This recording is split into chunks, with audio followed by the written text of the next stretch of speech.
Once I get all these information, I will start. You need not to worry. I have a 100 days period.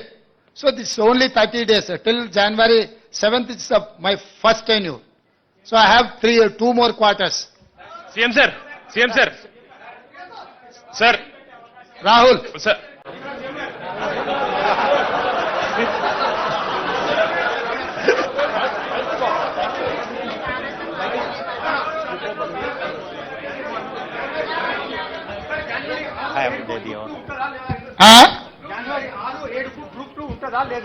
దాని మీద ఇంకా సమీక్షించి నిర్ణయం తీసుకుంటాం.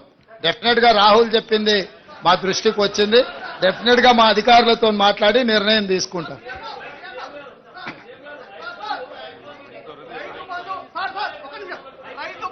రైతు బంధు 100 ఎకరాలకు ఇవ్వడం సాధ్యమవుతుందా కాదా?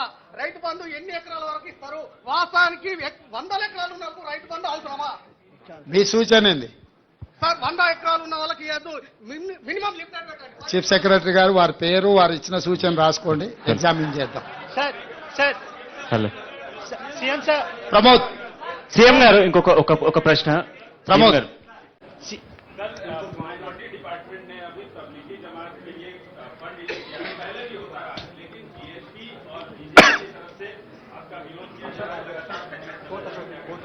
भाई ये पहली बार किए सो नहीं है, ये आखिरी बार भी नहीं है.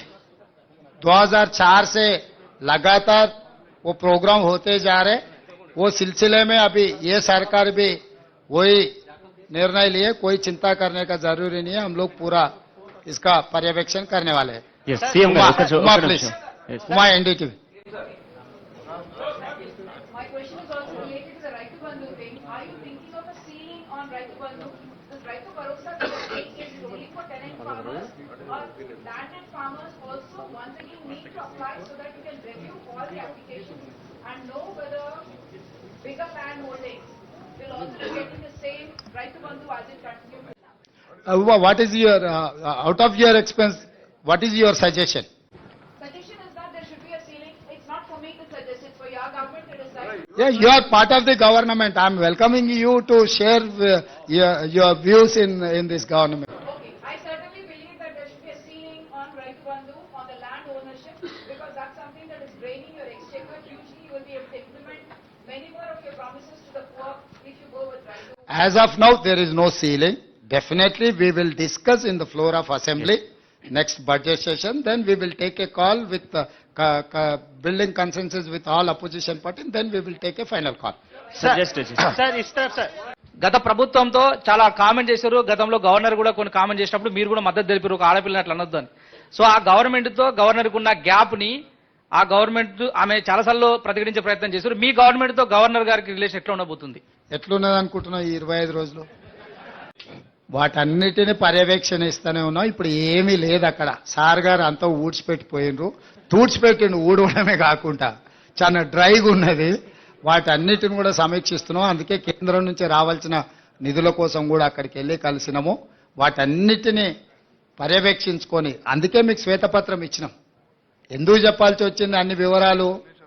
మనం ఎక్కడి నుంచి మొదలు పెడుతున్నాం? వెనకటికి పెద్దోళ్ళు చెప్పి రేట్లు వేసినా లెక్క పెట్టేయమని.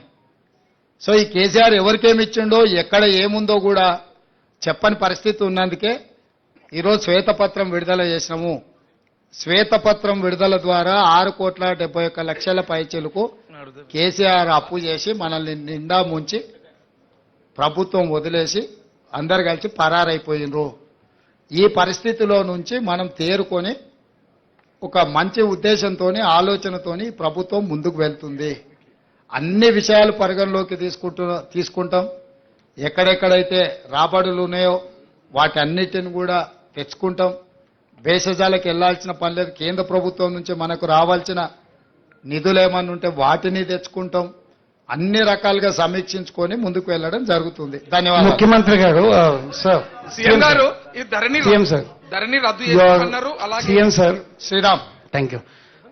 The success of free bus pass for women ఎంత సక్సెస్ అయిందంటే ఆటో డ్రైవర్లకు కష్టాలు మొదలయ్యాయి, వాళ్ళ ఇన్కమ్ తగ్గిపోయింది.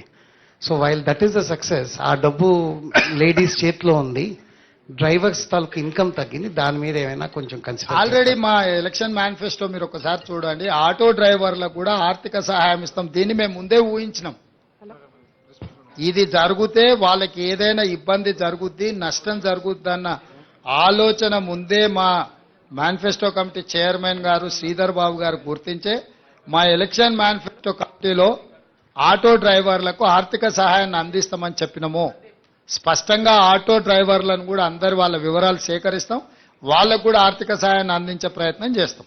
ఓపెన్ ఫ్లోర్స్ మరియు ప్రీమియం సింప్లెక్స్ హౌసెస్ రెండు కలిసిన ఒకే ఒక DTCP మరియు రేరా ప్రాజెక్ట్ ఈశాన్య ఇన్ఫ్రా వారి SGR heights at Shad Nagar town 1200 SFT లో ఇల్లు కూడా కట్టేస్తున్నారు. 70% bank loan available. Contract number 8297044545.